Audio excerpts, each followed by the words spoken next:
नमस्कार। इस ब्रीफिंग में शामिल होने के लिए आप सभी का धन्यवाद। जैसा कि आप सभी जानते हैं, 22 अप्रैल 2025 को लश्कर-ए-तैयबा से संबंधित पाकिस्तानी और पाकिस्तान प्रशिक्षित आतंकवादियों ने भारत में जम्मू और कश्मीर के पहलगाम में भारतीय पर्यटकों पर बर्बरतापूर्ण हमला किया। 25 भारतीयों और एक नेपाली नागरिक को कायरतापूर्ण मौत के घाट उतार दिया गया। मुंबई के 26 नवंबर 2008 के हमलों के बाद यह भारत में हुई किसी आतंकवादी हमले में मारे गए आम नागरिकों की संख्या की दृष्टि से सबसे गंभीर घटना है। पहलगाम का हमला अत्यधिक बर्बरतापूर्ण था, जिसमें वहां मौजूद लोगों को करीब से और उनके परिवारों के सामने सिर पर गोली मारी गई। हत्या के इस तरीके से परिवार के सदस्यों को जानबूझकर आघात पहुंचाया गया। साथ ही उन्हें यह नसीहत भी दी गई कि वे वापस जाकर इस संदेश को पहुंचा दें। यह हमला स्पष्ट रूप से जम्मू और कश्मीर में बहाल हो रही सामान्य स्थिति को बाधित करने के उद्देश्य से किया गया था।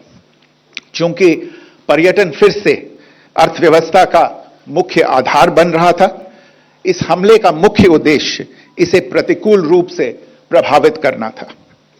पिछले वर्ष आप सभी जानते हैं 2.25 करोड़ से अधिक पर्यटक कश्मीर आए थे।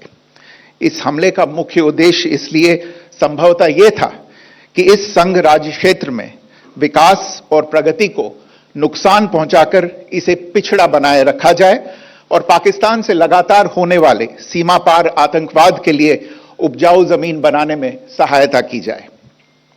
हमले का यह तरीका जम्मू और कश्मीर और शेष राष्ट्र दोनों में सांप्रदायिक दंगे भड़काने के उद्देश्य से भी प्रेरित था।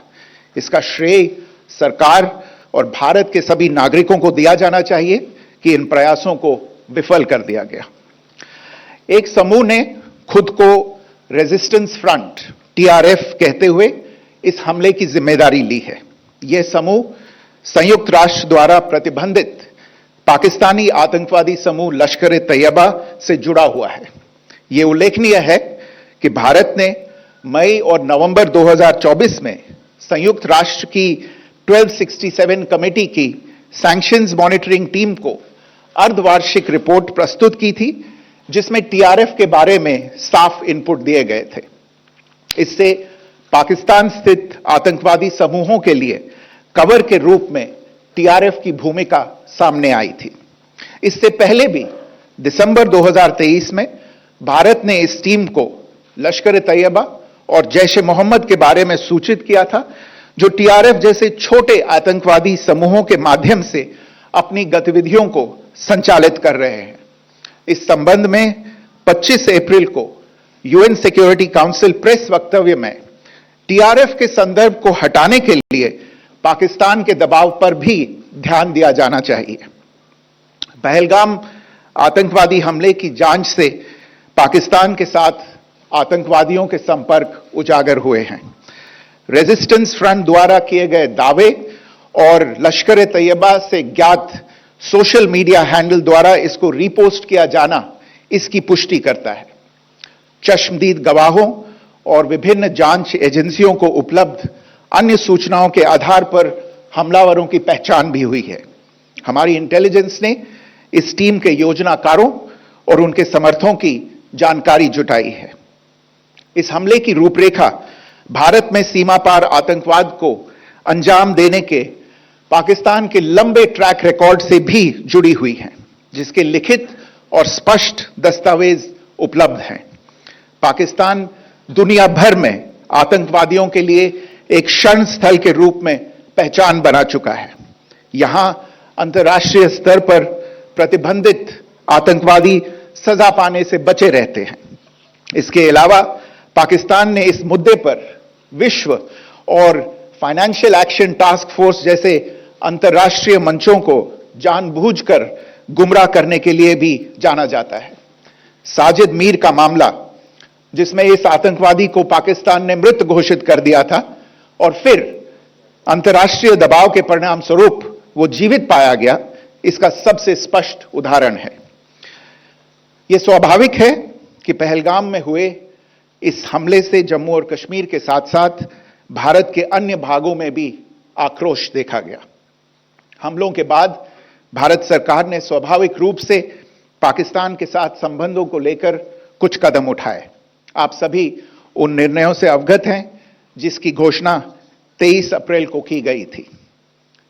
तथापि यह आवश्यक समझा गया कि 22 अप्रैल के हमले के अपराधियों और उनके योजनाकारों को न्याय के कटघरे में लाया जाए। हमलों के एक पखवाड़े के बाद भी पाकिस्तान द्वारा अपने क्षेत्र या अपने नियंत्रण वाले क्षेत्रों में आतंकवादियों की इंफ्रास्ट्रक्चर के विरुद्ध कार्रवाई करने के लिए कोई स्पष्ट कदम नहीं उठाया गया है। उल्टे वो इनकार करने और आरोप लगाने में ही लिप्त रहा है। पाकिस्तान आधारित आतंकवादी मॉड्यूल्स पर हमारी खुफिया निगरानी ने संकेत दिया है कि भारत के विरुद्ध आगे भी हमले हो सकते हैं। अतः इनको रोकना और इनसे निपटना दोनों को बेहद आवश्यक समझा गया। आज सुबह, जैसा कि आपको ज्ञात होगा, भारत ने इस तरह के सीमा पार हमलों का जवाब देने और उन्हें रोकने तथा उनका प्रतिरोध करने के अपने अधिकार का प्रयोग किया है। यह कार्यवाही नपीतुली, नॉन एस्केलेटरी, आनुपातिक और जिम्मेदारीपूर्ण है। यह आतंकवाद की इंफ्रास्ट्रक्चर को समाप्त करने और भारत में भेजे जाने वाले संभावित आतंकवादियों को अक्षम बनाने पर केंद्रित है। आपको यह भी स्मरण होगा कि 25 अप्रैल 2025 को संयुक्त राष्ट्र सुरक्षा परिषद ने पहलगाम आतंकवादी हमले पर एक प्रेस वक्तव्य जारी किया था, जिसमें आतंकवाद के इस निंदनीय कार्य के अपराधियों, आयोजकों, फाइनेंसरों और प्रायोजकों को जवाबदेह ठहराने और उन्हें न्याय के दायरे में लाने की आवश्यकता पर जोर दिया गया था। भारत की आज की इस कार्रवाई को इसी संदर्भ में देखा जाना चाहिए। Good morning. Thank you all for joining this briefing. As you are all aware, on April 22, 2025, Pakistani and Pakistan-trained terrorists belonging to the Lashkar-e-Taiba carried out a savage attack on Indian tourists at Pahalgam in Jammu and Kashmir in India. They murdered 26 people, including one national of Nepal, causing the largest number of civilian casualties in a terrorist attack in India since the 26 November 2008 attacks in Mumbai. The attack in Pahalgam was marked by extreme barbarity, with the victims mostly killed with headshots from close range and in front of their families. Family members were deliberately traumatized through the manner of the killing, accompanied by the exhortation that they should take back the message. The attack was clearly driven by the objective of undermining the normalcy returning to Jammu and Kashmir. In particular, it was designed to impact the mainstay of the economy, tourism, with a record 23 million tourists visiting the valley last year. The calculation presumably was that harming growth and development in the Union territory would help keep it backward and create fertile ground for continued cross-border terrorism from Pakistan. The manner of the attack was also driven by an objective of provoking communal discord, both in Jammu and Kashmir and the rest of the nation. It is to the credit of the government and the people of India that these designs were foiled. A group calling itself the Resistance Front has claimed responsibility for the attack. This group is a front for the UN-proscribed Pakistani terrorist group Lashkar-e-Taiba.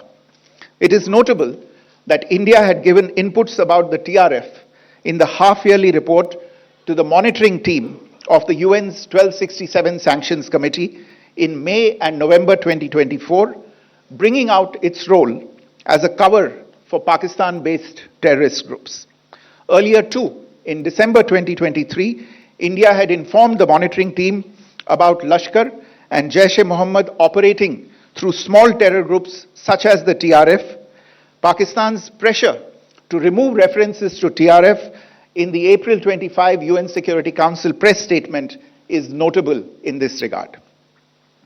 Investigations into the Pahalgam terror attack have brought out the communication notes of terrorists in and to Pakistan. The claims made by the Resistance Front and their reposting by known social media handles of the Lashkar-e-Taiba speak for themselves. Identification of the attackers based on eyewitness accounts as well as other information available to law enforcement agencies has also progressed.